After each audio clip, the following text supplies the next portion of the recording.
Alright, hey guys, Scott here again with a brand new video, and this one I'll be showing you guys, in my view, the best situations in the market to sell put options or put credit spreads or basically any kind of options selling strategy that is bullish in nature. Right, so for example, as you're going to see in this video here, we're going to go over two trades I made this morning, both of which are short put option trades. And again, you're going to see all the various technical analysis that I do with the charts involving support and resistance, some moving averages, looking at implied volatility across the entire market, etc., to again figure out the best situations or best times to make these kinds of trades. Now, briefly here before we dive in, if you would like to learn a very simple and highly effective way to automate your entire option trading strategy and perform some detailed trading research with backtesting and simulations, then make sure you watch until the end of the video. And then also, if you would like to join a very exclusive online community where you can learn how to trade options and my custom strategy, then you can now join my options trading Discord. So definitely make sure to check out the description of the video below to learn a lot more about that. And then lastly here, for anybody who is brand new to the channel, again, my name is Scott, and you can also find me on SKILLSHARE as well, where you can take my very detailed classes on options trading or stock market investing. And you will also find some links to a few of my introductory courses in the description of this video below. So be sure to check them out. And when you join SKILLSHARE using those links, you'll get a full 1 month free trial. Alright guys, so now diving in here, and the first thing I do before I make any kind of trade whatsoever is I always look at the broader market indexes to get a gauge on what equities in general are doing.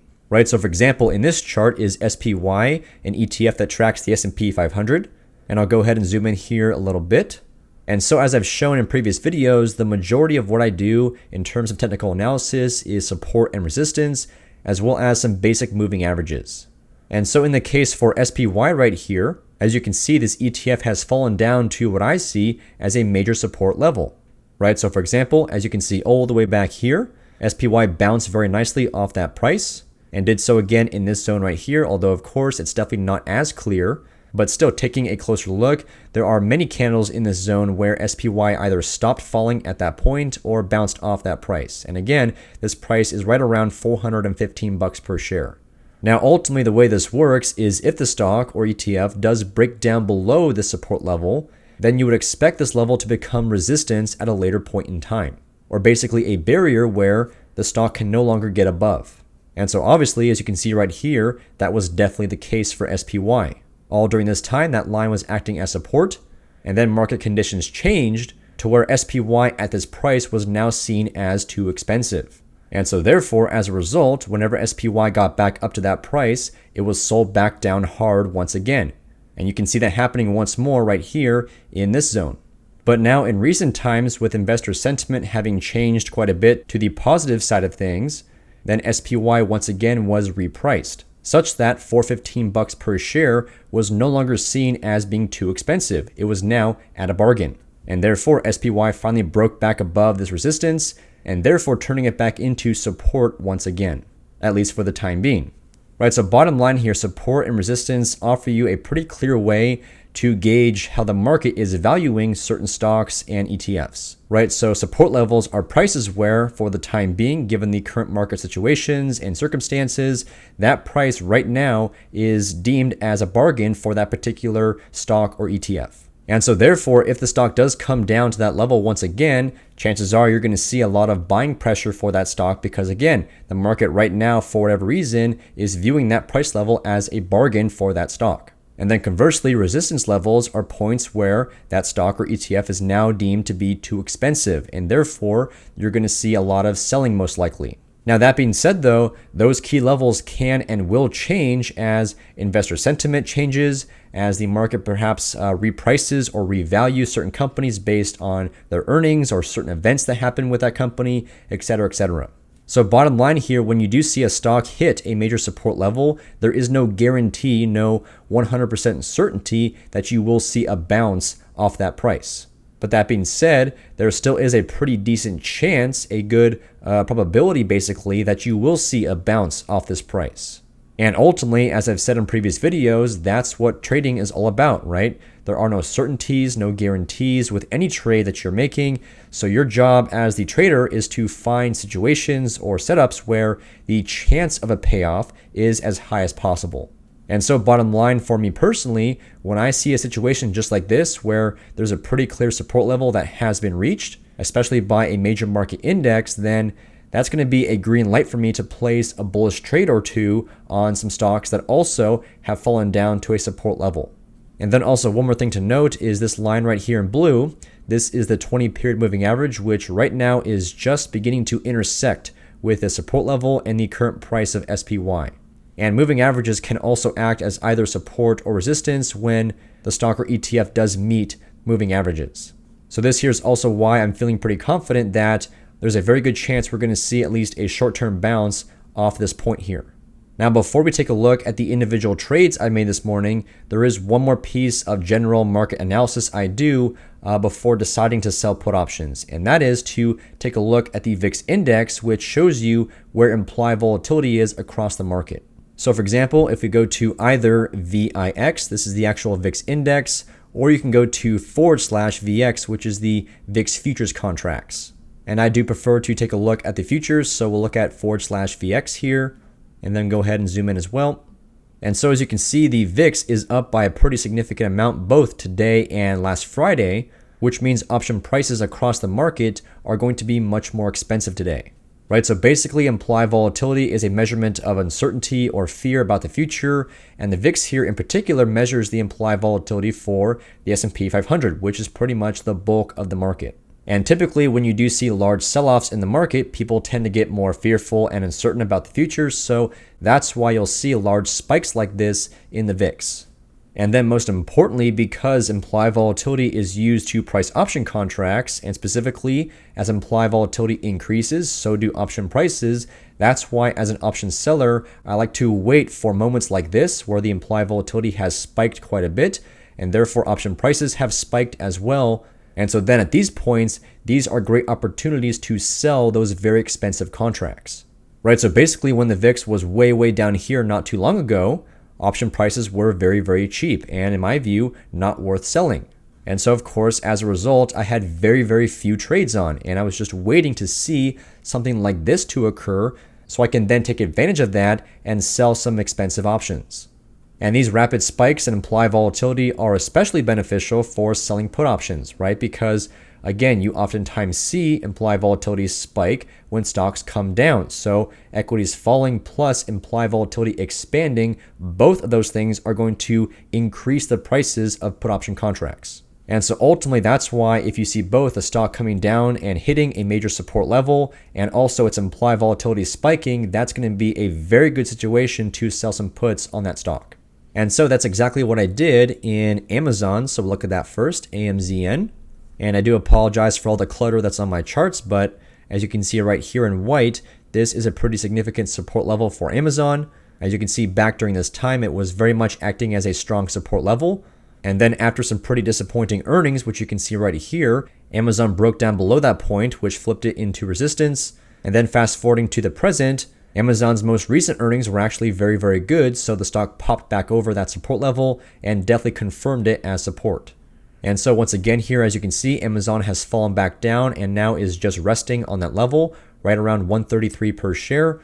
And that's why I stepped in and sold. Coming to the trade tab now, I sold the 129 strike put option. And so then also one of the major benefits that comes when you sell out of the money put options is of course the fact that you can still make a profit even if Amazon falls down a little bit lower. Right, so even if that support level at around 133 does break or fail for the time being, then as long as the stock stays above 129 by expiration, I still don't have to do anything to defend the trade. But then also, of course, even with that built-in benefit in mind, you still have to have a good defense plan if things go terribly wrong. And if that support level does break significantly and Amazon just plunges lower, you have to know how to manage these kinds of positions. Now, if you're selling put credit spreads, there's not much defense you really have to do because the risk on those kinds of strategies is limited and defined at trade entry. But if you're selling naked option contracts like this, then you definitely have to have a plan in place to defend the position. And so when it does come to defending naked option positions like this, there are tons of different ways and approaches you can do that. And my particular approach is, in the case of short puts here, is to short shares of the stock if it falls below my put strike. And so if you do want to see exactly how I do that, I do have a separate video on that topic, so I'll post a link to it above and you can watch it later. And then also one more thing to show you with this Amazon trade. So we'll come back to the charts real quick and come down to the bottom of my screen and take a look at this chart right here. So this is the implied volatility specifically for Amazon. So it's basically the same concept as the VIX index, but again, the VIX is for the S&P 500 and this is for just Amazon. But like I was explaining earlier, when stocks come down pretty significantly, you almost always see an expansion of the implied volatility. So once more, this right here is the extra advantage you get when waiting for moments like this to sell put options or put credit spreads, right? You get both the pretty good chance of seeing a bounce off a major support level, and then also you get the advantage of selling those put options with higher implied volatility and therefore higher prices. And especially if you do see that nice bounce that you're expecting with this trade, then you will also see implied volatility come back down. And that contraction of implied volatility combined with the directional move in your favor on this short put option trade, both of those things will reduce the value of your put option very quickly and thus giving you some very fast profits. And then lastly in this video, we'll take a look briefly at my second short put trade that I made this morning in Roblox. And so once more, I'll zoom in on this chart. And once more, right there in white, you can see a pretty significant support level, right? Where back during this time, that level was very much acting as support and Roblox was bouncing off that price nicely. And eventually the stock did break down below that point and thus flipping it into resistance. And so as you would expect, once Roblox got back up to that price, it failed multiple times to get above that level. But ultimately, circumstances changed with Roblox and the stock here was repriced such that at this price, at around $42 per share, this was now considered to be a bargain, so the stock broke above that resistance and thus flipped it back into support, which you can see right here and hopefully right here once again. And so bottom line for this trade, if we come over to the trade tab here, I sold 2 put option contracts with a 39 strike, still well below the current stock price at around $42 per share, which is right on that support level. So just like with Amazon, I've given myself some nice cushion here if the stock does continue to break down and go a bit lower below that support level. But once again, I do feel pretty confident about seeing a potential bounce off or near this price. And then along with that, a nice contraction in the implied volatility. And once more, if those two things happen, that should make for very quick profits. And so with that being said here, that's going to do it for this video. But of course, one last thing, as I mentioned at the beginning of the video, if you want to learn how to very easily automate your specific option trading strategy and perform detailed trading research with simulations and backtesting, then join Option Alpha today for a free 30-day trial. And so this powerful and very easy to use software allows you to rapidly configure trading bots that will execute your exact trading strategy automatically. Right, so it's basically the perfect way to eliminate human error and emotion from your trading while ensuring that your portfolio is always being actively monitored and managed while the market is open. And you can also use Option Alpha's powerful backtesting software to improve your strategy by continuously testing and refining your approach over decades of stock market data. And finally, the Option Alpha platform also offers a huge online community where you can engage in discussion with other traders, get answers to all of your questions, and find inspiration for new trades and strategies. And so if that sounds good to you, then start your free 30-day trial today by using my specific link that you'll find in the description of this video. And also don't forget to check out and join my options trading Discord as well as my SKILLSHARE courses. Links also in the description of this video. And finally here, if you enjoyed this video, then please give it a thumbs up, drop a comment, and subscribe to my YouTube channel. I drop new videos every single week, and you don't want to miss out. So thanks again for watching, and I'll see you next time.